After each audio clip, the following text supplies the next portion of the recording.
We now move to the last section of the chapter, that is decentralization. Decentralization means distribution of powers.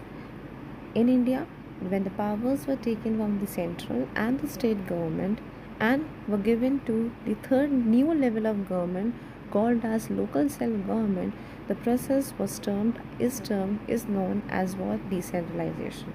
So decentralization is what? Distribution of powers.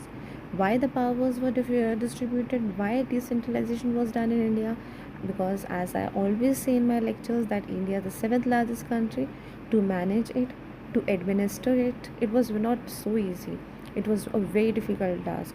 Why? Because if you see Uttar Pradesh population is bigger in number than Russia. Maharashtra is just like your independent country Germany. So can you imagine India being such a large country, its states being so large in size, and the population is also very bigger in number, is bigger in number. So to manage the people, to manage their problems, to listen to to supply them, to provide them all facilities, a new level of government came into existence, and the government was called what? Local self government. So what is decentralization? When power is taken from central state government and given to local government, it's called decentralization. Now let's look at the reasons for decentralization. What initiated decentralization in India? It's clearly given in the book. You can look into your screens also. They were actually what? If you look at this paragraph, there were large number of problems and issues which are best settled at the local level. Let's quickly mark the reasons behind decentralization. Here you can look at the meaning also, plus reasons are given. So in this page, this paragraph is very important. First, let's quickly mark the meaning of decentralization. When look at the first three lines. When power is taken from the central and the state government, sorry for this.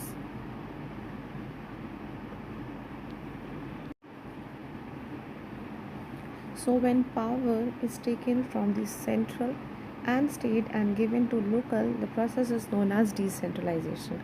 Let's quickly mark the reasons. What are the reasons behind decentralization? You will mark point 1 from this line. There are large number of problems and issues which are best settled at the local level. They are saying there are number of problems and issues which can be best settled, managed and taken care at the local level. So decentralization was very much needed. We'll quickly mark the second reason. People have better knowledge at the local level. See, I being a part of Jhansi, I have better knowledge of what problems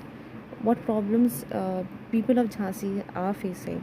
So they are saying that people know better problems at in the localities. So it's better to include those people who are living in that area in the governing body. Also, we are the people who have better ideas where to spend the money. We being a part of Jhansi, we know what problems are coming in Jhansi.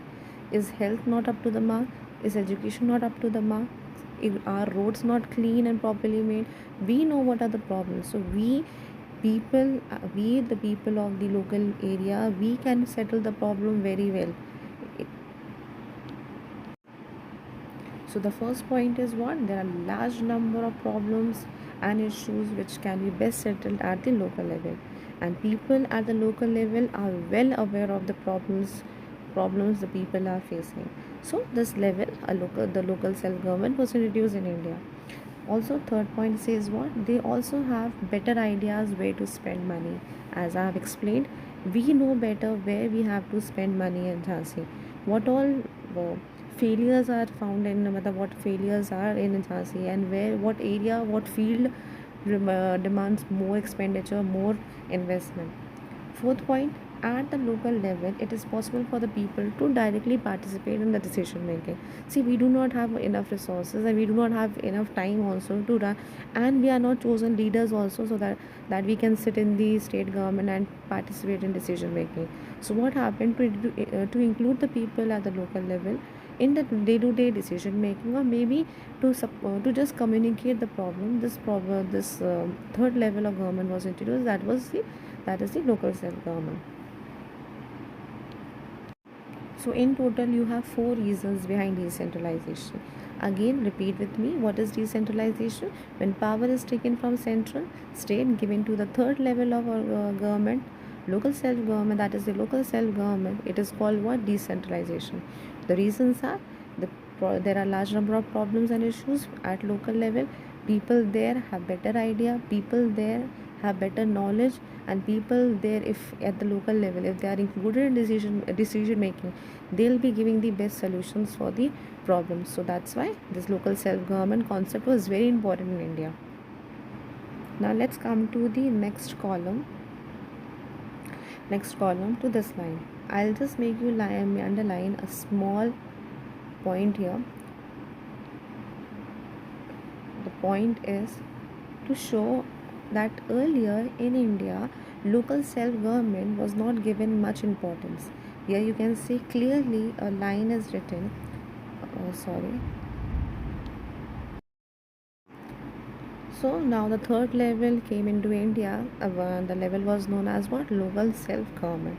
Earlier we had two levels. Now we have three tier, or we can say levels of government, and the entire setup is known as what? Federalism. Now let's move to the next section, whether this local where we'll talk about whether this local self government was taken seriously, whether the elections conducted regularly or not. So here I would like to tell you that elections were not conducted regularly. People and the central and the state government did not take this local self government seriously. So you can see here very well, it's clearly written that election to these local self government were not held regularly. And even the power sharing and resource sharing here means what? The money sharing, that was the revenue earned through taxes by the central and the state government, weren't shared properly with the local self government. But what happened? A major step was taken in the year 1992, where the constitution was amended to make the third tier constitutionally mandatory in India. Constitutionally mandatory means what? Constitutionally it is important.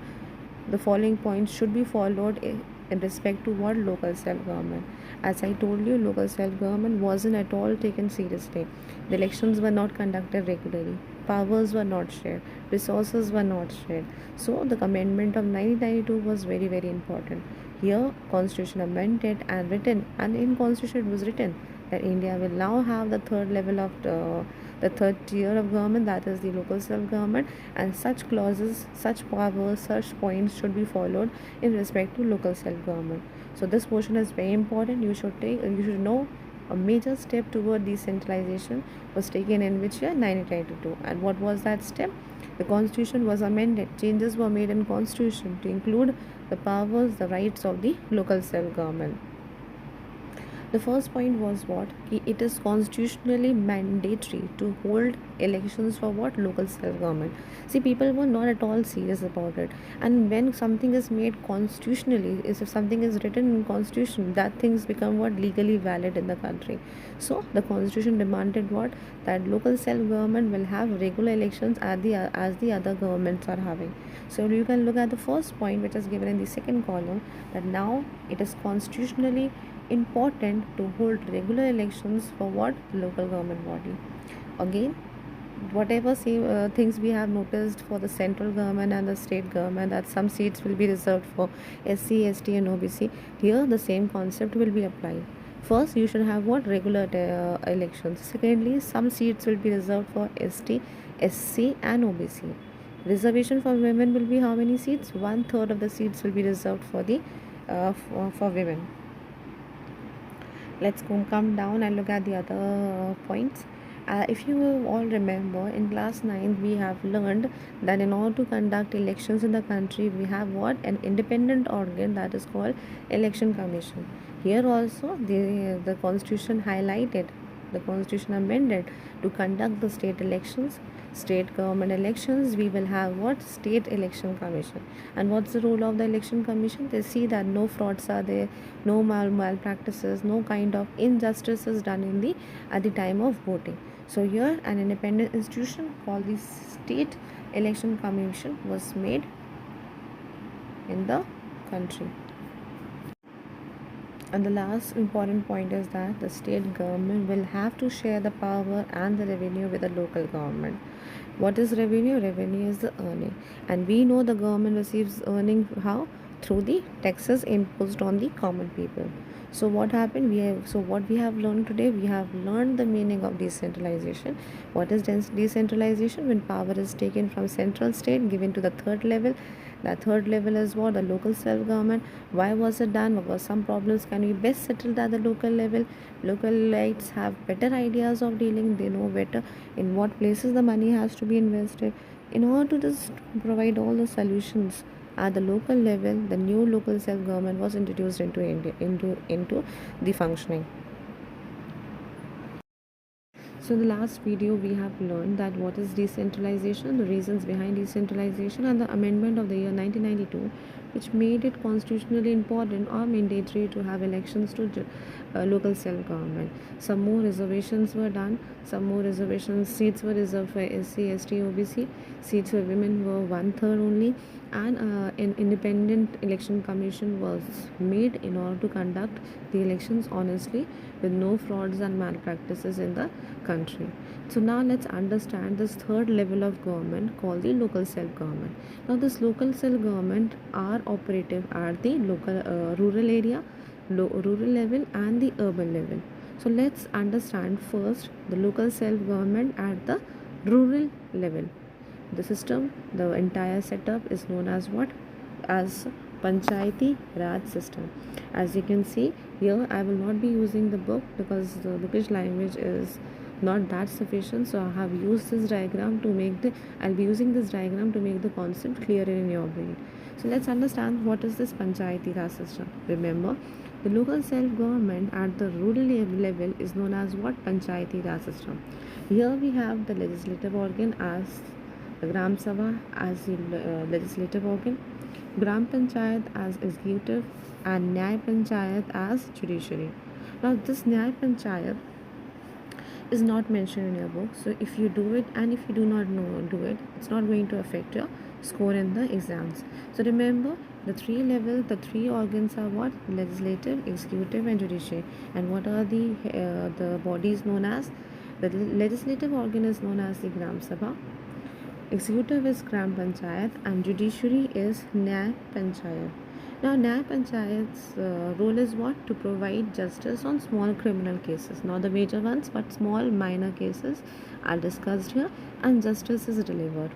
Now, let's quickly come to these two, which are the most important ones. Legislative organ is called the Gram Sabha, and executive is known as the Gram Panchayat. Their task is to make decision, and their task is to do the implementation of the laws made. Now, as you can see here, I have written what? Legislative called what? Gram Sabha. It's a permanent body. It's permanent body. It is not dissolved. Elections are not conducted. Why? Because all the people of the village, or the people of the voters list, that are what? The people above the age 18 are automatically the members of this Gram Sabha. So no elections are done.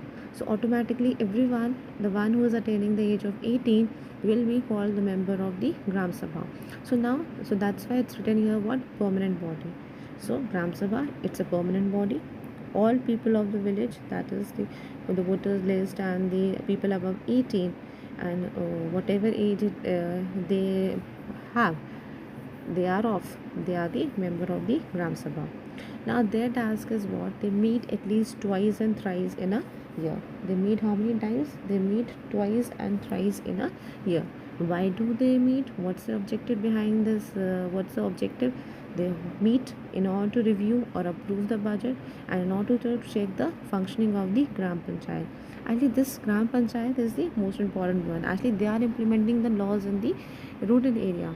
Okay, so legislative is what? Gram Sabha. It's the permanent body. Why? Because the members automatically, if you are 18, you are the member of this group.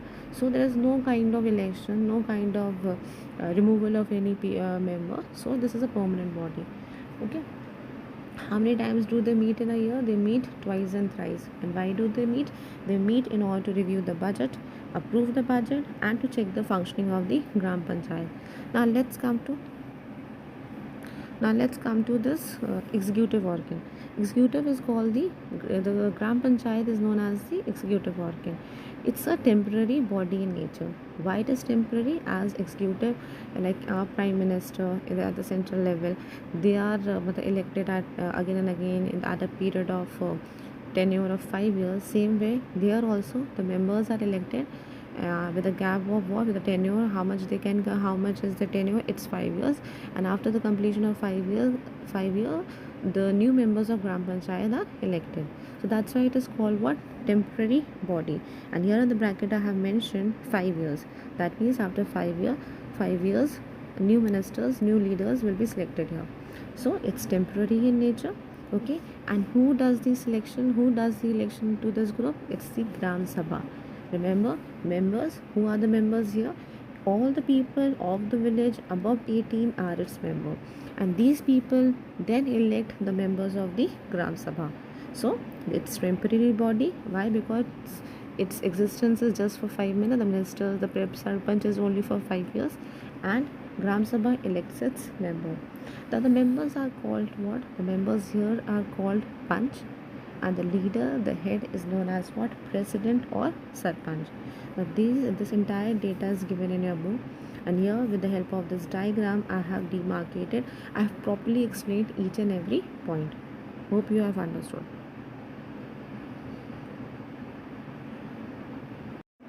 Now let's come to the local self-government setup at the district level. So here is the diagram. We have how many levels? Jhansi is a district. So below, under Jhansi we have blocks, and under blocks we have what? Villages. If your concept is not clear, please kindly listen to me. Understand, district, if you believe that district के अंदर और कोई further divisions नहीं है, तो remember, under district we have blocks, and under blocks we have what? Villages, and at every level we have different governing body.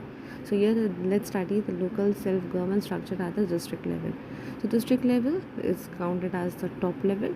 Okay, block level is counted as the intermediate level, and this one, village level, is the last level where we find the system of Gram Panchayat, or you can say the system of Panchayati Raj. See, Panchayati Raj system is well known by the name Gram Panchayat. So whenever Gram Panchayat is coming or village Panchayat is coming, understand it's actually talking about the Panchayati Raj system, which I have just discussed in my previous in the first half of this video. So at district level, the governing body, the organization, the setup is known as the Zilla Parishad.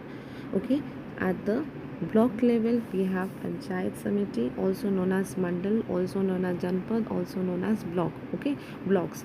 So understand, at district level, the body which is formed to govern and to guide the people and to discuss the problem, to provide the solution, it's actually the Zilla Parishad. Okay, block level we have what? Panchayat Samiti, or also known as what? Mandal. These two words are mentioned in your book. And at the village level we have the Gram Panchayat or the village Panchayat. I'll again repeat, Gram or village Panchayat is similar to your Panchayati Raj system. Okay, understand here who are the heads here. The heads are the Zilla Parishad is headed by district head. Its Panchayat Samiti is headed by the chairman, and Gram Panchayat, as we have discussed, it's headed by the Sarpanch. The president is the head, is known as the Sarpanch. So this is the structure as the district levels. Remember, in districts you will find many blocks, and under blocks you will find many villages. And at district, what is formed? Zilla Parishad is formed. Now this Zilla Parishad is known by many names. The names are what? Zilla Parishad, Zilla Panchayat, District Council, District Panchayat. So wherever you find these words, be very clear that it's actually the Zilla Parishad. Okay, so Jhansi is a district, and at district what is formed? Zilla Parishad is formed. Okay, under district we have blocks, and at blocks what is formed? Panchayat Samiti is formed. Please understand, this diagram is very important. At district level we have Zilla Parishad, block level we have Panchayat Samiti, and village level we have village or Gram Panchayat. So now let's take the example of Jhansi and understand the concept. Jhansi is a district. Jhansi is one district, so Jhansi is will be having how many Jila Parishad? One Jila Parishad. Because for district we have what? Jila Parishad.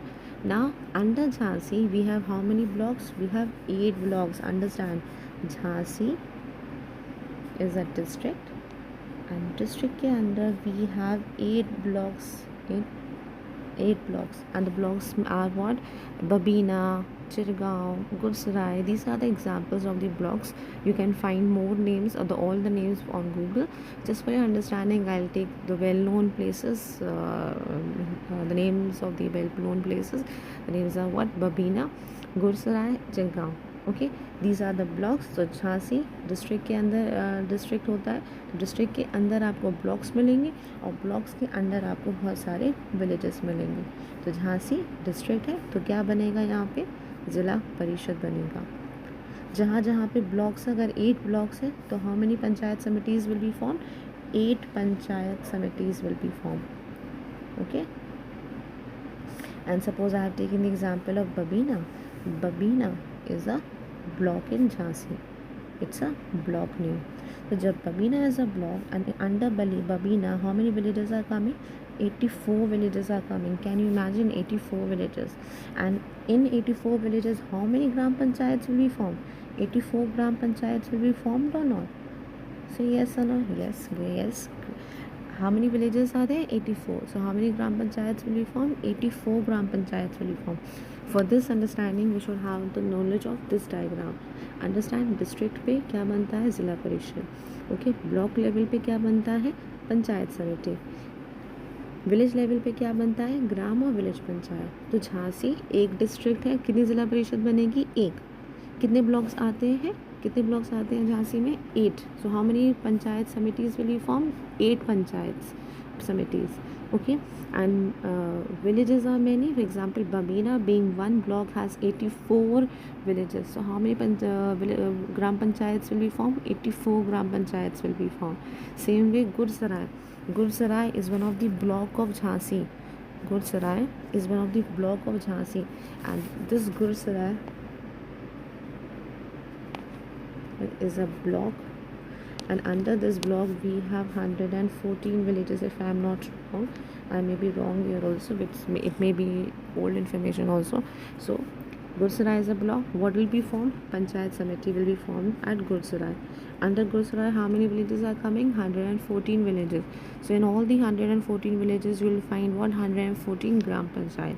So this is the setup of local self-government at the district level. Okay, so this diagram is very important. This diagram is very important. Look at this diagram. Jhansi is a district. Under Jhansi how many blocks did I make? I told you it's 8 blocks. Okay, so block A, block B, block C, D, E, and 5 and so on. Under every block you will have multiple villages. So here for C block, village 1 is there, village 2, village 3, and in all the villages you will have gram panchayat. In all the blocks you will have panchayat samiti, and district you will have Zila Parishad. Now let's come to the last one. See, we have discussed the local self-government setup at the rural level, at the district level, and now we are coming to the urban level. What I have written here, urban local self-government. So this is the structure of the urban local self-government. Okay, so in the cities you will find municipal corporation. In towns you will find municipalities, and in suburban areas, not fully urban areas, you will find Nagar Panchayat. A little has been given in the book, so we will cover that one portion here also. Understand urban local self-government. City level it's called municipal corporation. Town level it is called municipalities, and suburban areas it's called the Nagar Panchayats. See, understand what's the other name? Municipal corporation is also called Mahanagar Palika. Municipality is also known as Nagar Palika, and this at the third level is known as Nagar Panchayat. Okay, it is headed by mayor, and this body is headed by municipal chairperson. So this is the explanation of the entire chapter. Hope you have understood the chapter. Keep in touch. Bye bye.